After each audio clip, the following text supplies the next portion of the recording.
everybody. Johnny Sepp, Project Sepp, Day 10, live on Filthy Limper Radio, doing the audio version tonight.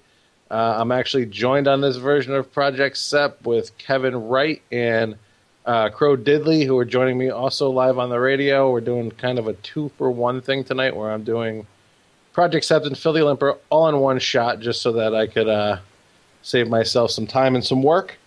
So we're going to talk a little bit about my day. And talk a little bit about a few things with Project Sepp that I have on my mind. We're going to talk about to Kevin, get his opinion since he's probably someone that I look to and trust more than anybody else in poker. And we're going to talk a little bit about Kevin's poker room. I was there yesterday, so here we go.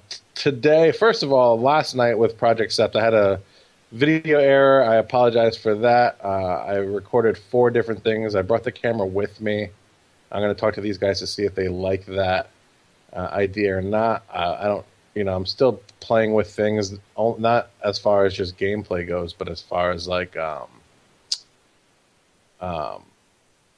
experimenting with how the actual end product documentary is gonna work. And I brought the camera with me. It's kind of a pain in the ass to bring it with me everywhere because it's not like a cell phone camera. It's like a big, clunky, Kevin saw it last night. It's like an actual legitimate like camera.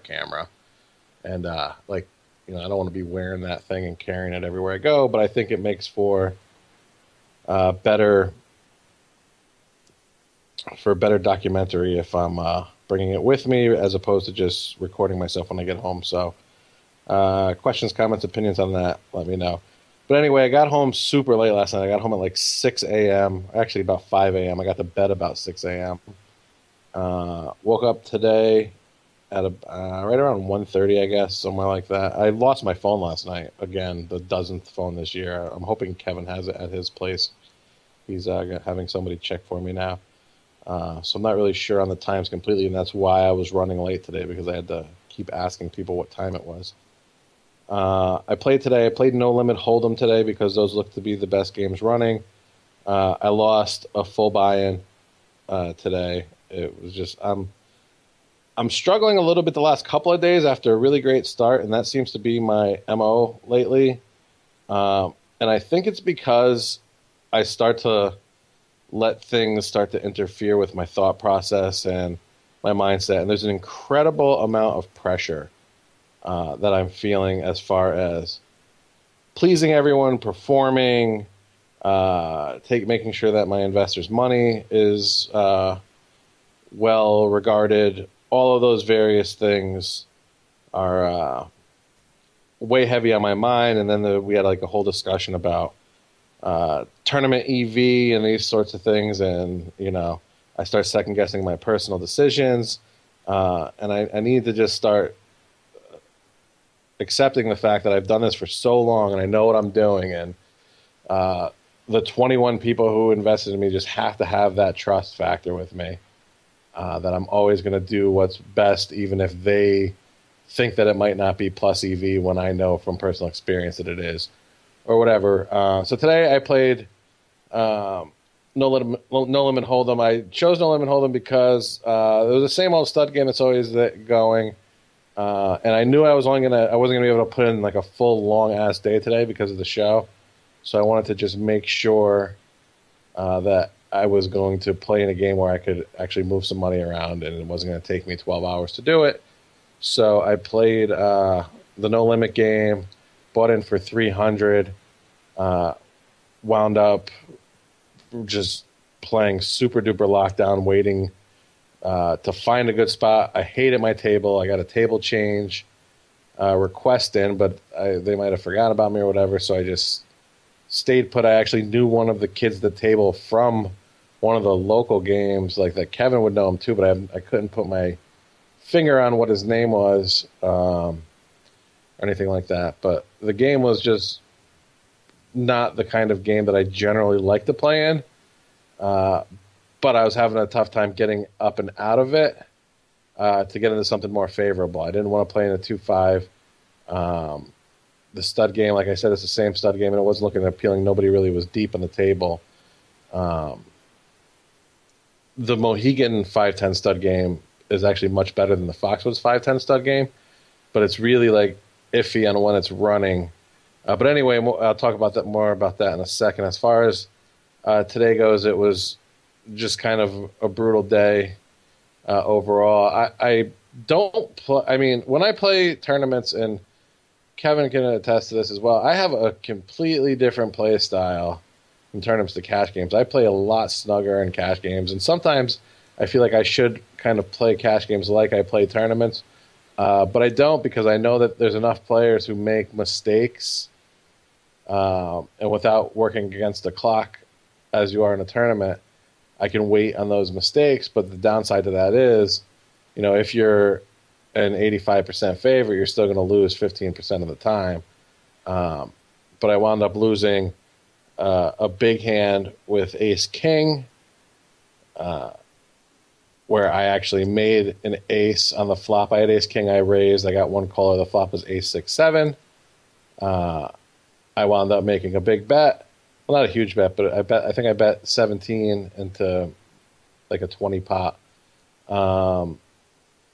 Kid who was a little bit short shoved on me. At that point, you just kind of get that feeling in your stomach, like, ugh. He shoved on me for like 115 or something. And you're just like, ugh, like, did I just run into a set of sixes, a set of sevens? Like, what does this kid have? And can I actually fold my hand here?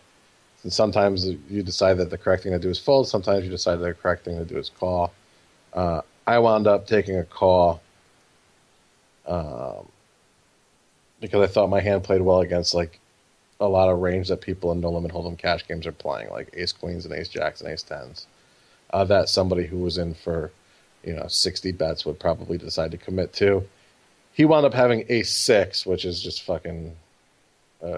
It's one of the bigger trouble hands you can play in that situation, but worked out well for him. So I lost a big pot there. I can't even actually think back and remember a notable pot that I won. Just like the other day, I couldn't remember a notable pot that I lost. Today, I can't remember a notable pot that I won. But throughout the course of the day, I just wound up whittling down. I moved in with like King 10 once I got short enough, and it was time for me to start getting ready to go. I lost that hand. It wasn't like I just chunked off the King 10. That was actually a pretty good spot for me to pick up a lot of dead money in the pot.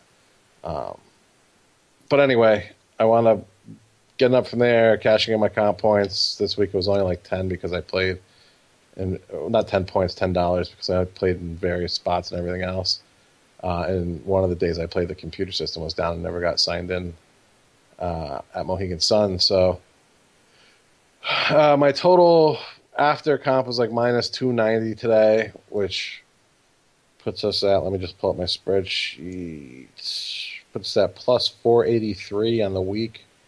And I'm not going to play anymore this week, so I'm going to process payments, get them all out. This is something that I kind of wanted to talk about too, because I was thinking about it today. One of the things when coming up with Projekt, it was all a concept.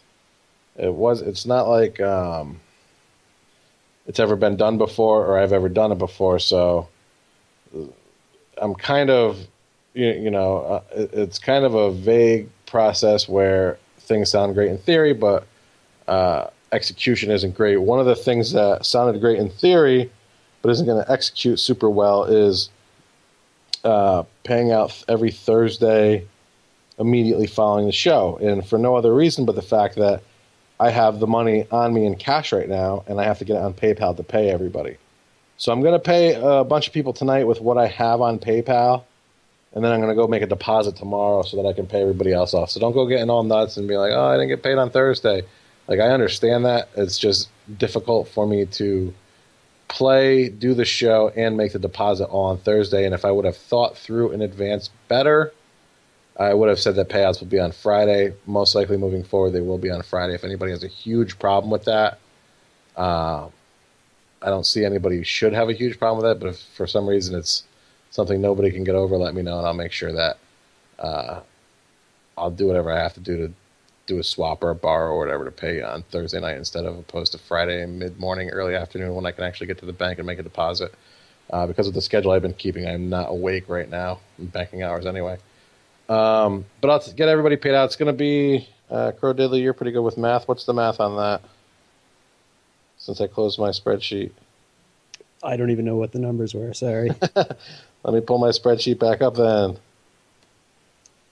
Let's see. Were you were up 770 you have yesterday or you have something? 493? Is that what you said? And 60%? Is that what you're paying up?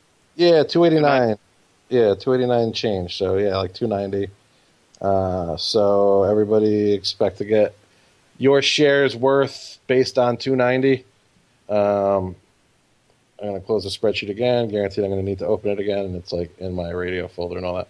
But anyway, so that's where we're at for the week. So looked like a much better week. I was up like almost 1,200 at one point this week. But, you know, game can be brutal. Kevin. Yes. I wanted to ask you something Project Sep related, but I forget now. But anyway. All right, so that's Project Sep. I'll just end it at that. It's 8:37, so I'll timestamp that. All right. Crow Diddley, you wanted to ask Kevin some questions about his poker room. It's probably a good time to do so since we're on the subject.